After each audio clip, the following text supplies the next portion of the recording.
Welcome to the Slop Farm. Enjoy the video. In this video, I will show how to remove a Honda Accord sun visor. Start by folding the visor down and locating the end cap or screw covers, then gently pry off the plastic cap with a trim tool. Remove visible screws and support the visor to prevent a drop. If the visor has a vanity light, disconnect its connector carefully, noting its orientation for reassembly. After exposing screws, hold the visor steady and back out each screw with controlled pressure, using your other hand as support.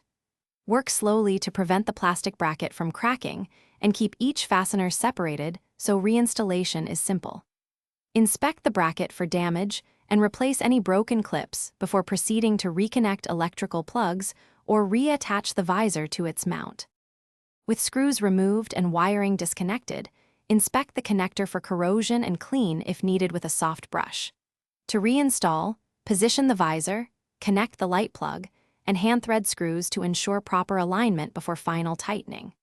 Cycle the visor through its full range to confirm clear movement, then torque screws just snug to prevent damage, and replace any decorative caps you removed earlier.